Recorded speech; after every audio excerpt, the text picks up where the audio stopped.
lembra do Emergency em 1972.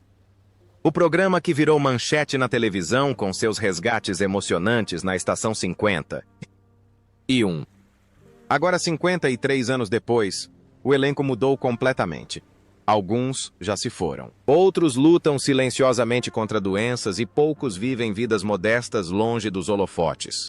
Então, quem ainda está por aí e quem está desaparecido há mais de meio século? Vamos descobrir. Bobby Troup, como Dr. Joe Early. Bobby Troup nasceu em 18 de outubro de 1918 em Harrisburg, Pensilvânia, quando atuou em Emergency. Em 1972, aos 54 anos, interpretou o tranquilo neurologista Dr. Joe Early, um papel refinado por sua longa experiência como músico de jazz. A química entre Troup e sua esposa na vida real, Julie London, fazia com que parecessem ter saído diretamente do Hospital Rampart, mas por trás dos holofotes. Sua vida tinha um lado mais sombrio. Troup vivia uma vida de cigarros, bebidas pesadas e noites, em clubes de jazz desde a década de 1940, o que o deixou com uma doença cardíaca crônica.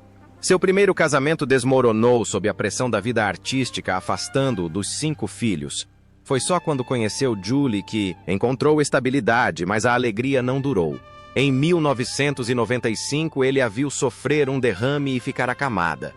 Por 5 anos, Bob foi ao mesmo tempo seu porto seguro e um homem se afogando em desespero. Certa vez ele admitiu que quando Julie morreu, perdeu metade de sua alma. A dor não vinha apenas da doença dela, mas também de saber que seus próprios problemas cardíacos pairavam sobre ele como uma sombra. Enquanto isso, seus amigos do jazz iam morrendo um a um, deixando um vazio que jamais poderia ser preenchido. Em 7 de fevereiro de 1999, Bobby Troup desmaiou devido a um ataque cardíaco no centro médico da UCLA. Ironicamente, o local parecia exatamente o Hospital Rampart na tela. Ele tinha 80 anos, tendo falecido apenas um ano antes de Julie. Seu patrimônio valia cerca de $5 milhões na época. Quase $8 milhões em 2025, graças aos royalties da canção imortal Route 66 e aos lucros do álbum Emergency. Ele deixou para trás uma música atemporal, mas também uma solidão que nunca o abandonou de fato. Julie London, como Dixie McCall. Julie London nasceu em 26 de setembro de 1926, em Santa Rosa, Califórnia. Ela tinha 46 anos quando se juntou à Emergência em 1972, interpretando a enfermeira-chefe Dixie McCall, uma mulher charmosa, porém forte, que detinha a chave para a vida e a morte no pronto-socorro. O papel levou a imagem de uma estrela pop para a tela da televisão e deixou uma forte impressão de resiliência diante de crises. Mas na vida real, Julie viveu uma vida turbulenta. Casou-se com Jack Webb em 1940, e 7 mais o casamento acabou em 1954 devido à infidelidade. Mais tarde, seu amor por Bobby Troup lhe trouxe paz, mas também significou anos vendo o homem que amava definhar de doença. A própria Julie sofreu, ainda mais. O hábito de fumar mais de 2 maços por dia na adolescência destruiu lentamente sua saúde e a voz rouca e sedutora que a tornou a lenda do Crimea River. Em 1995, logo após se aposentar dos holofotes, ela sofreu um derrame grave que a deixou paralisada de um lado e incapaz de falar. Sua imagem de estrela glamourosa desapareceu, substituída por uma mulher indefesa, vivendo com Bobby Troup em sua pequena casa em Encino. Em seus últimos anos, Hollywood praticamente a esqueceu, lembrando-se dela. Apenas por meio de sua música e dos filmes sobreviventes de seus antigos fãs, Julie London faleceu em 18 de outubro de 2000 aos 74 anos, poucas semanas após seu último aniversário. Ela faleceu em decorrência de complicações respiratórias e foi sepultada no Forest Lawn Memorial Park em Hollywood Hills, ao lado de muitos de seus contemporâneos. Seu patrimônio foi estimado em 10 milhões de dólares na época, chegando a quase 12 milhões de dólares. Milhões em 2025 graças aos royalties musicais e despesas emergenciais. Um fim trágico para uma estrela que já foi brilhante. Os cigarros levaram tudo. Tim Donnelly como o bombeiro Chet Kelly. Tim Donnelly nasceu em 13 de julho de 1944 em Los Angeles, Califórnia. Ele tinha apenas 28 anos quando ingressou no Corpo de Bombeiros em 1972, interpretando o bombeiro Chet Kelly, um brincalhão que gosta de causar problemas para aliviar a pressão na Estação 51. O personagem rapidamente se tornou um destaque cômico, tornando Donnelly um rosto familiar para milhões de telespectadores. Mas na vida real, a vida de Donnelly foi uma série de tragédias. Viciado em cocaína na década de 1980, ele perdeu sua fortuna, 2 casamentos fracassados e a custódia dos filhos.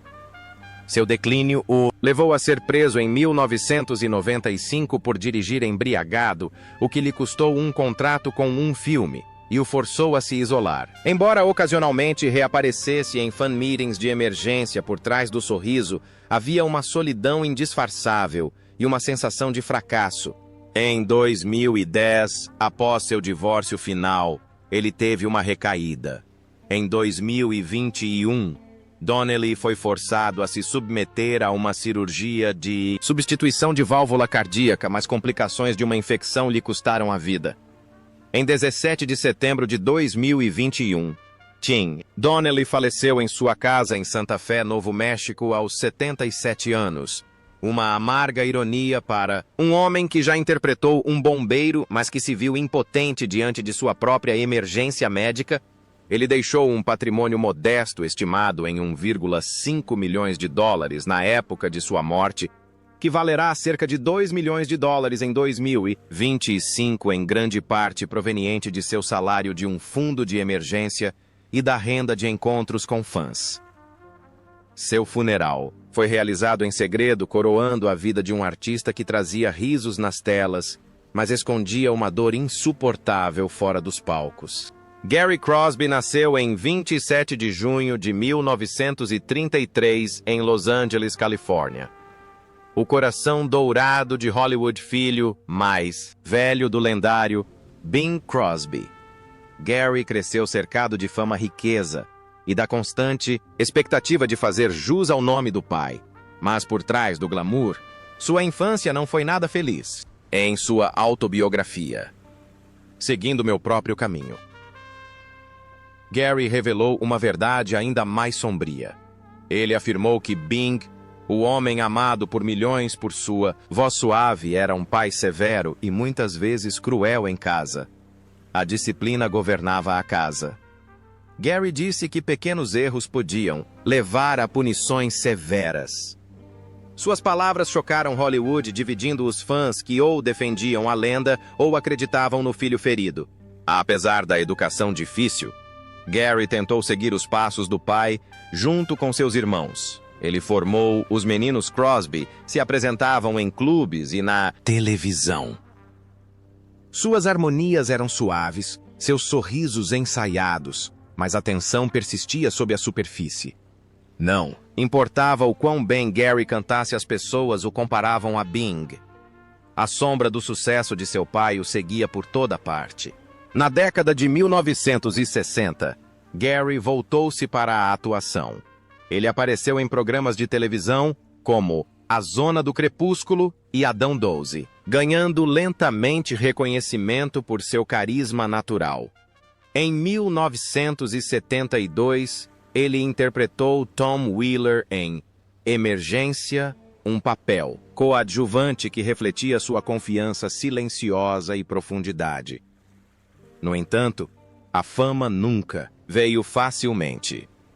As comparações nunca pararam e Gary lutou para construir uma identidade própria. Longe das câmeras, sua vida privada era tempestuosa. O álcool tornou-se um companheiro constante, anestesiando a dor do passado e a pressão do seu nome.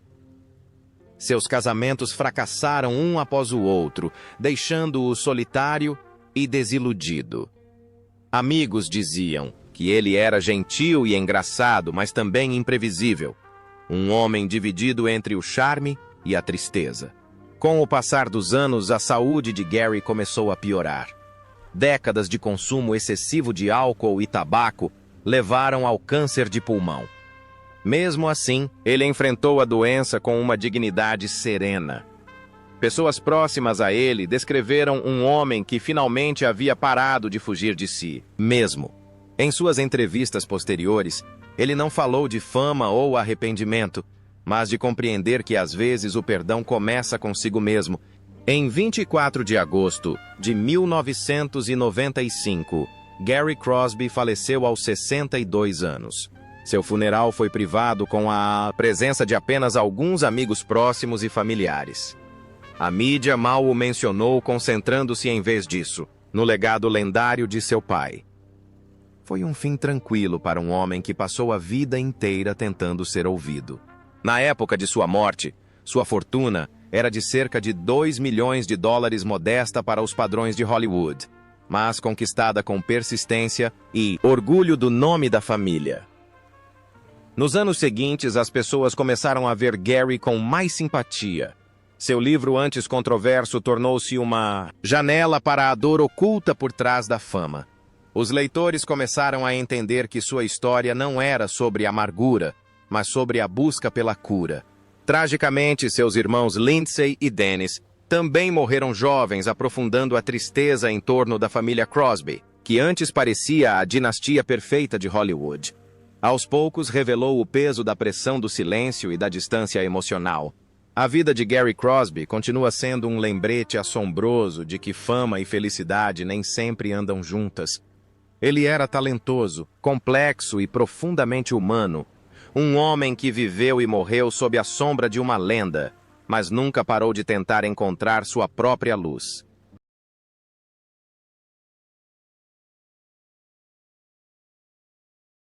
Michael Norrell, como Capitão Hank Stanley.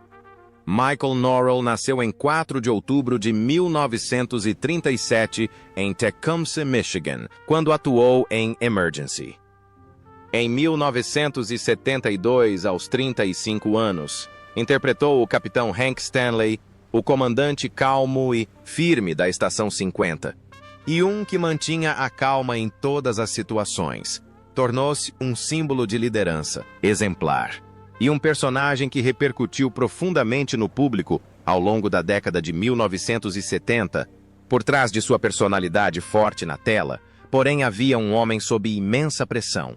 Além de atuar, Norrell escreveu e produziu mais de 20 roteiros de emergência, o que gradualmente exauriu sua energia ao longo dos anos. Em 1980, seu casamento estava se desintegrando, pois o trabalho consumia seu tempo, criando uma distância entre ele e os filhos. Ele passou a vida evitando escândalos de Hollywood, mas seu estilo de vida recluso transformou seus últimos anos em um período de isolamento. Em seus últimos anos, Norrell continuou a escrever, preparando um livro de memórias que contaria os bastidores da Emergency. No entanto, sua saúde estava cada vez mais debilitada por doenças cardíacas. A perda constante de amigos e colegas apenas aprofundou sua dor, tornando sua imagem de comandante invencível na tela completamente contrária à frágil realidade. Michael Norrell morreu em 12 de maio de 2023 em Huntington, Pensilvânia, aos 85 anos, de insuficiência cardíaca. Ele deixou uma fortuna estimada em 4 milhões de dólares até 2025, em grande parte resultante de seu trabalho como roteirista e produtor de cinema. Art Ballinger como chefe. Conrad. Art Ballinger nasceu em 4 de fevereiro de 1915 em Chicago, Illinois. Em 1972, aos 57 anos, interpretou o chefe Conrad em Emergency, um personagem recorrente em cerca de 30 episódios. Ele foi retratado como um líder calmo que representava disciplina e princípios no corpo de bombeiros. Embora não tenha sido um papel importante, ajudou a dar seriedade ao filme. Ao contrário de muitos de seus colegas, a vida de Ballinger foi relativamente tranquila. Não houve escândalos, vícios em drogas ou casos amorosos tumultuados. Começou no rádio e depois passou para a televisão, sendo conhecido como um trabalhador profissional e disciplinado. A única força que realmente o conquistou foi o tempo. Após a aposentadoria, viveu discretamente, raramente aparecia em público e dedicava todo o seu tempo à família. Em seus últimos anos, Ballinger viu muitos de seus colegas paramédicos falecerem, aprofundando seu isolamento. Embora não tão memorável quanto seus papéis principais, sua interpretação do xerife. Conrad personificou claramente a disciplina e a vigilância que tornaram esta série clássica da NBC tão popular. Art Ballinger faleceu em 10 de junho de 2011 aos 96 anos. Ele sobreviveu à maioria de seus colegas de elenco, deixando para trás uma fortuna estimada em 2 milhões até 2025 grande, parte dela proveniente de sua longa carreira na televisão. Seu funeral foi modesto, condizente com um homem tão reservado, deixando para trás memórias do xerife Conrad, um homem severo e quieto que ainda era indispensável na era de ouro da medicina de emergência. Vince Howard, como o policial. Vince Howard. Vince Howard nasceu em 2 de abril de 1930, em Newport, Rhode Island, quando apareceu em Emergency. Em 1972, aos 42 anos, interpretou o policial Vince Howard por 65 episódios. Com seu comportamento sério, seu personagem se tornou um símbolo de calma e responsabilidade, trazendo autenticidade à série. Na vida real, Howard evitou escândalos e controvérsias, mas sua dedicação incansável ao trabalho cobrou seu preço. Ele estava constantemente assumindo papéis na televisão e no cinema, raramente descansando.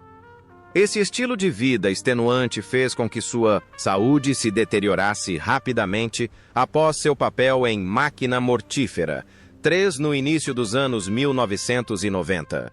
Mesmo assim, ele deixou uma carreira impressionante. Além de Emergência, Howard apareceu em Além da Imaginação e Perry Mason, tornando-se um personagem coadjuvante familiar na televisão americana por décadas.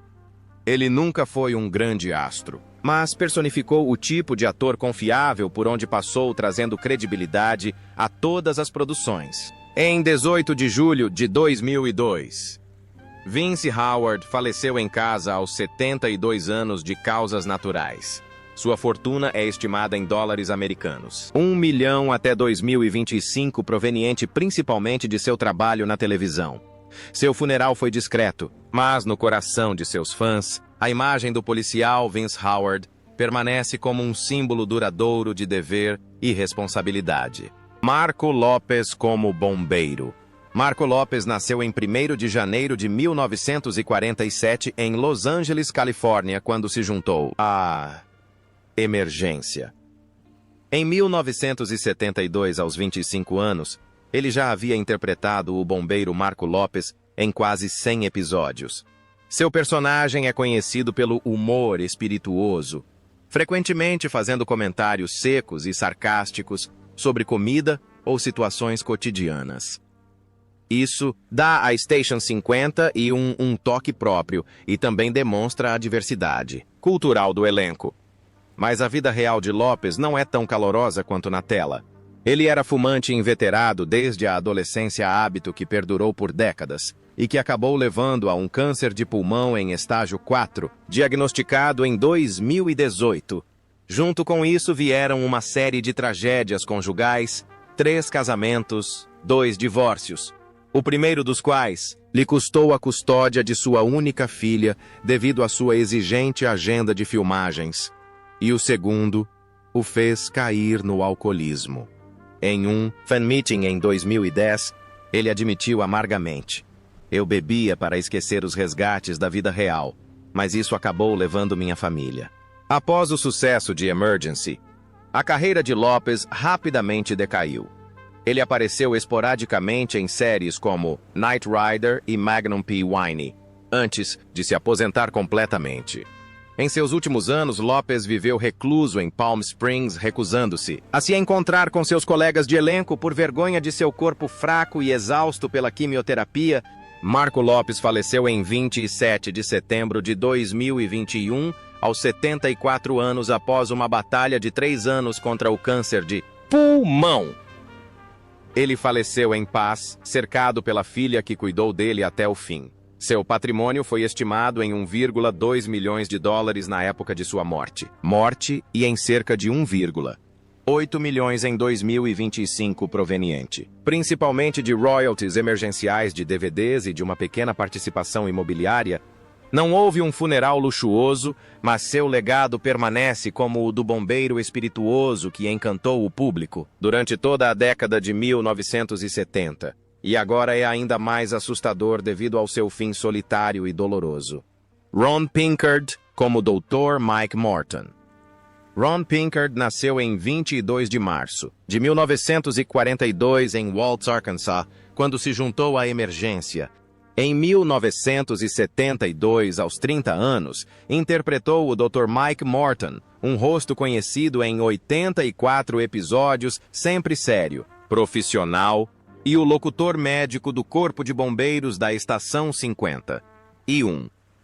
O personagem conquistou o coração dos telespectadores e o manteve na série por quase uma década.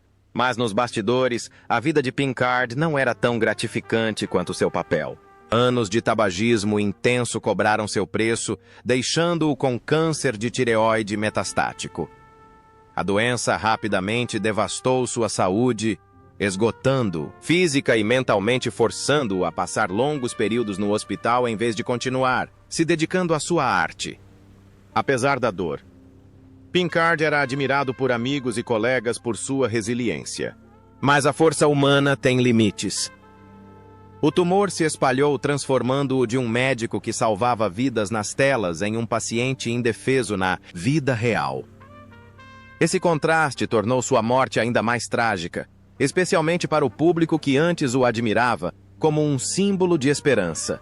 Ron Pinkard faleceu em 16 de junho de 2006 aos 64 anos.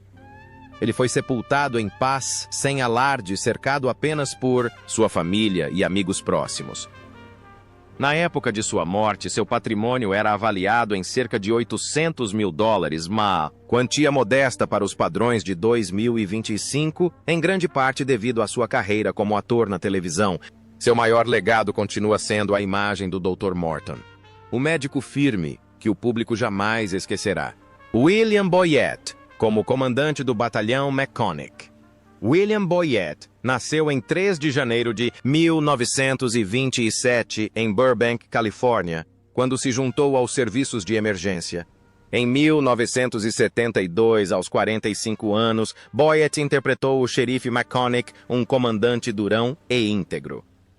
Na tela, sua imagem era sinônimo de força, sempre tomando decisões decisivas em momentos de vida ou morte. Mas na vida real, Boyett viveu uma tragédia bem diferente. Ele era fumante desde a Segunda Guerra Mundial e o hábito teve consequências devastadoras. A doença pulmonar obstrutiva crônica, DPOC, o atormentou por anos. A tragédia se agravou em 1990, quando sua amada esposa morreu de câncer, deixando-o sozinho em sua pequena casa na Califórnia, enquanto sua carreira declinava. Em seus últimos anos, a saúde de Boyett piorou drasticamente.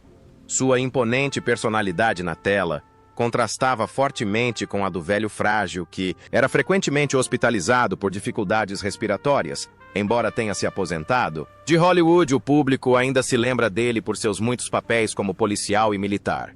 William Boyett faleceu em 29 de dezembro de 2004 em Mission Hills, Califórnia, aos 77 anos, vítima de pneumonia. Deixou um modesto patrimônio estimado em 1,5 milhões em 2025. Sua morte pôs fim à vida de um ator que tinha uma presença marcante nas telas, mas que vivia uma vida tranquila e solitária nos bastidores.